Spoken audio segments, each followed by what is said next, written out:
worship God freely. The government had offered me a scholarship when I was 9 years old to study in Moscow. But the condition was that we had to renounce our faith. And of course we were not willing to do that. They said to me, "You're never going to turn out to be anything." So after all of this history, when I would request permission to go back to the country where I was born, they would say, "No, you can't. We don't want you to come back." But finally in 2001, I was able to return. I was able to return for something very exciting, which was the very first time that the gospel was going to be preached publicly in Cuba. I remember living in the days where if you said Jesus in a public place, you could get arrested and go to jail. And so when this opportunity came up, it seemed almost too good to be true. There's a ministry, a media ministry in Southern California called La Voz de la Esperanza, or the Voice of Hope. And it reaches out to Spanish-speaking people around the world. For more than 67 years it has done so. And the speaker-director, Pastor Frank Gonzalez, was born in Cuba like me. His father had been a political prisoner of Fidel Castro for 16 years. So from a very young age, this boy had it pretty rough. His dad was in jail. He had to quit school and go to work to support his mother. And because his life had been pretty rough, he didn't believe in God.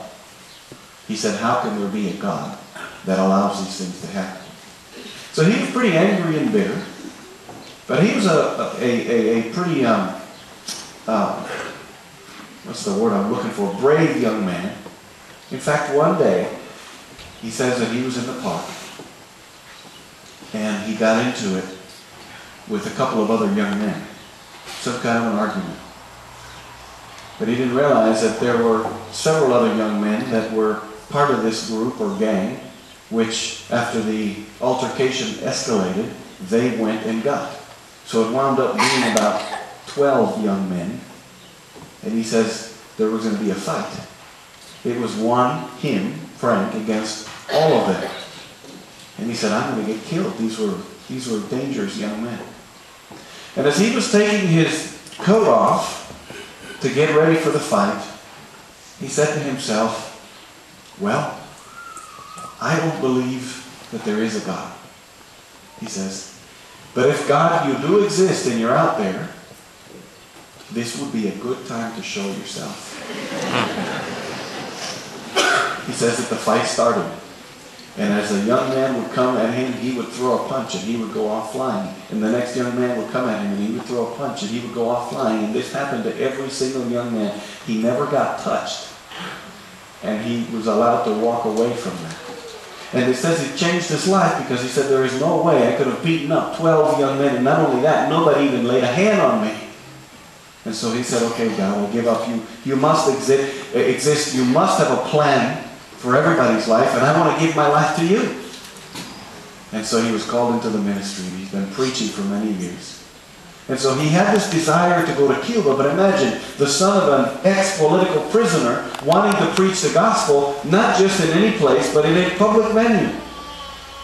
Everybody thought he was crazy when he asked the government for permission, but amazingly enough, the government said yes. And so for 9 nights, about 2,000 people came to hear the gospel preached publicly for the first time in the history of communist Cuba. And I had the opportunity to go and play at these meetings and see how lives were being changed on the spot.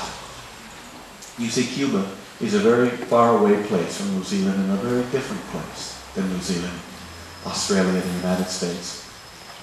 Most folks in Cuba make about $15 a month. And a quarter kilo of black beans costs $5. So they don't have much of anything. And they don't have a reason to live. When you look in people's eyes, their spark is gone. And it's an island with about 11 million people, and as many as 10 million haven't even heard of Jesus because of 50 years of communism. But I could see during these meetings that the light, the spark, the enthusiasm was beginning to return to people's hearts and lives because they now realize that there is something far better that awaits us all when Jesus comes and we get to go to heaven. And I was touched by what I saw. I saw thousands of people coming to Jesus. In fact, since this initial effort and everything else that has taken place since, more than 23,000 people have been baptized in Cuba. And the work continues. And I've been involved in this work so that the people of Cuba can come to know Jesus Christ. And I remember as I came back from that trip, I prayed, and I was confused, I was excited, but I was also wondering, what can I possibly do? I'm just a musician. But the Lord impressed me that I needed to do two things. The first one is to be faithful in my tithes and offerings. And I want to encourage you as a church today to also be faithful to the Lord in your tithes and in your offerings. Make sure that the needs of your church are met so that your church can be a beacon of light in your community. We can't be a light unto the world in the darkness in our own backyard. And that was a bit of the easy part, really, that the Lord asked me to do, make sure that I was faithful to Him in my tithes and offerings. The second part was a little more challenging. I thought, how am I going to make a living? But I also decided to let the Lord handle it. And I said, Lord, from now on, instead of receiving a love offering for this ministry of my livelihood, I'm going to dedicate every offering to go to what this ministry of La Voz is doing in Cuba and around the world. And that's a leap of faith, because I don't know if you know this, but being a Christian musician is not the most lucrative job in the world. But I got to tell you, ever since I went into business with God, He has blessed me more than I could have ever imagined. Because God loves a cheerful giver. And we can't outgive God, my brothers and sisters, because He owns all the money in the world. And the last part is that God doesn't really need your money or my money.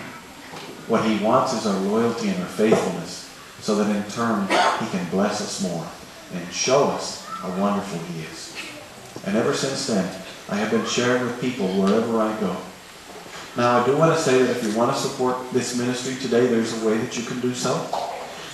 I don't know how many visitors we have here today visiting the Seventh-day Adventist Church for the first time or second time or whatever. But Seventh-day Adventists keep the biblical Sabbath from sundown Friday to sundown Saturday. And our desire during these hours is to spend in communion with God and in fellowship with one another. And we leave all of the things that we have to do and get accomplished for the rest of the week. And that's to explain that if you want to support this ministry, the way that you can do so is by taking some of our CDs and DVDs that we have at a table in the foyer, the lobby, when the concert is over, the service is over. You can do this on the honor system. How does that work? What does that mean? There's no talking about or exchanging of money at the table. You just simply fill out a little form that has two parts to it. On the left side, you fill it out and leave it with us. On the right side, you take the form because it has instructions on how to get this taken care of, how to follow through with this after the sun sets. Now, I understand that the sun sets at 6:20 today. My suggestion is that at 6:25, you follow through. When it's all over, 6:21. All right? But that's between you and the Lord. All right? And that's the way that you can take home this music and support our ministry and enjoy this music as well. I want to share with you the work that is taking place in Cuba, mainly through the sponsoring of the purchase of Bibles. We can't take the Bibles into Cuba. The government won't allow us. But they will sell them to us at about $5 a Bible. And it's amazing to see how they will call up and say, we just got a shipment of Bibles. How many do you want?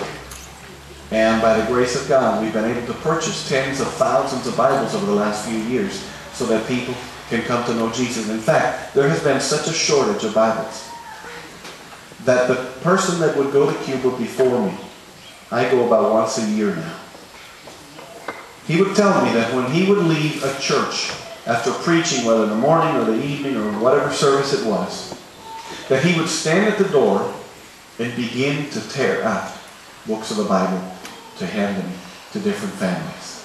Because in many churches, nobody had a Bible. And so he would hand out Mark and Luke and Matthew and John. And he says that some of these people would go home and memorize the book